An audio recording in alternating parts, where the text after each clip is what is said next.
दधीची के प्रति हो सकता है। दधीची जानते हैं ना, अपनी हड्डियां जिन्होंने दी थी, तो दधीची को लेकर हो सकता है।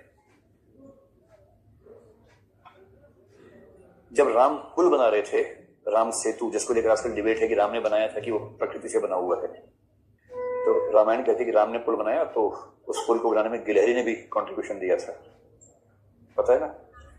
वो अपने मुंह में रेत भर के लाती थी, वहां डाल देती थी 2-3 दाने।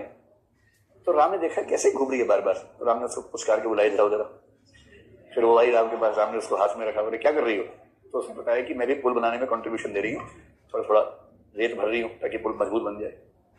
तो कहने वाले कहते कि राम ने प्यार से हाथ फेरा, तब से गिलहरियों के ऊपर रेखाएं बन गई, म्यूटेशन हो गया मतलब उससे। तो ये सब तो बेशक होते हैं, कहानियां होती हैं, लेकिन राम का उस गिलहरी के प्रति कौन सा भाव है? कृतज्ञता का। ऐसा एग्जाम्पल देंगे ना, परीक्षक की आंखें छलक जाएंगी। एक तो 60 साल का है, तीर्थ यात्रा और अंतिम यात्रा की तैयारी में है, तो ऐसे समय में ये वाली कहानियां बहुत काम आती है। तो गिलहरी भी लिख लीजिए यहां पर, गिलहरी। तो कृतज्ञता कहानी याद आ गई आप लोगों को। एक रानी थी जिसने हुमायूं को अपनी राखी भेजी थी, और राखी भेजने के बाद उसने सहायता की। कर्णावती की कहानी सुनी होगी। तो कर्णावती की आंखों में हुमायूं के प्रति जो भाव आया होगा वो कौन सा रहा होगा? कृतज्ञता का भाव।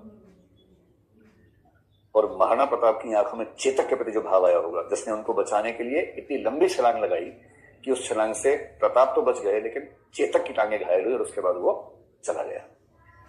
चेतक ध्यान है ना, बजाज कंपनी ने स्कूटर निकाल दिया था, चेतक, बजाज चेतक, इसी वजह से कि चेतक बहुत प्रसिद्ध है और इसी से लोग चेतक वाले भाव से चलाएंगे उसको।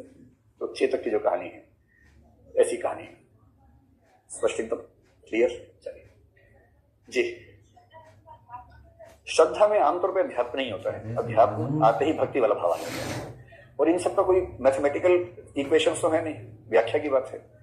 तो मैं जिस व्यक्ति की व्याख्या को ध्यान में रख के चल रहा हूं, उसके हिसाब से श्रद्धा में अध्यात्म नहीं है।